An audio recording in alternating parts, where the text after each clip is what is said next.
Hello everyone, welcome back to Srimathi Soujanya channel. ఈ రోజు మన ఛానల్లో సింపుల్ గా పన్నీర్ పులావ్ ఎలా చేయాలో చూసేద్దాం. దీనికోసం ఒక కడాయిలో లేదా ఒక కుక్కర్లో ఆయిల్ వేసి బిర్యానీ సరుకులు వేసి కొంచెం వేయించిన తర్వాత మీకు నచ్చిన vegetables like potato, green peas, carrot, beans లాంటి వెజిటబుల్స్ యాడ్ చేసుకుని ఆనియన్స్ కూడా యాడ్ చేసుకుని కొంచెం సాల్ట్ వేసి ఆనియన్స్ అండ్ వెజిటబుల్స్ కూడా ఫ్రై అయ్యేంత వరకు వేయించుకోవాలి.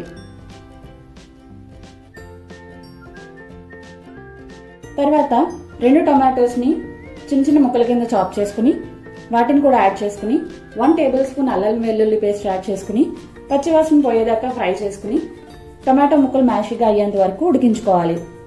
ఈలోపు పక్కన ఒక పాన్ మీద బటర్ వేసి పన్నీర్ క్యూబ్స్ ని వేసి 4 వైపులా రోస్ట్ అయ్యేలాగా వేయించుకొని పక్కన పెట్టుకోవాలి.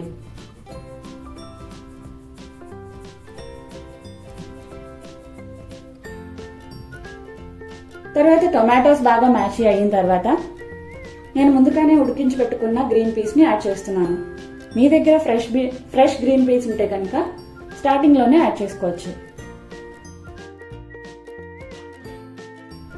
1/2 టేబుల్ స్పూన్ పసుపు, 1 టేబుల్ స్పూన్ కారం, 1 టేబుల్ స్పూన్ గరం మసాలా కూడా యాడ్ చేసి బాగా కలిపేసుకున్న తర్వాత మనం ముందుగానే వేయించి పెట్టుకున్న పన్నీర్ క్యూబ్స్ ని కూడా యాడ్ చేసుకుని ఒక 2 మినిట్స్ పాటు ఆ మసాలా పౌడర్ అంతా కూడా పన్నీర్ క్యూబ్స్ కి పట్టేలాగా 2 మినిట్స్ పాటు వేయించుకోవాలి. ఆ తర్వాత 1 అవర్ పాటు ముందుగానే నానబెట్టి ఉంచి నీళ్లు వాడిచిన బాస్మతి రైస్ ని కూడా యాడ్ చేసుకుని వాటిలో ఉన్న తేమంతా పోయేలాగా ఒక 2 మినిట్స్ పాటు వేయించుకోవాలి. ఇలా వేయించుకున్న తర్వాత 1కి 1.5 కప్ వరకు వాటర్ ని యాడ్ చేసుకుని తగినంత సాల్ట్ కూడా యాడ్ చేసుకుని బాగా కలిపేసుకోవాలి.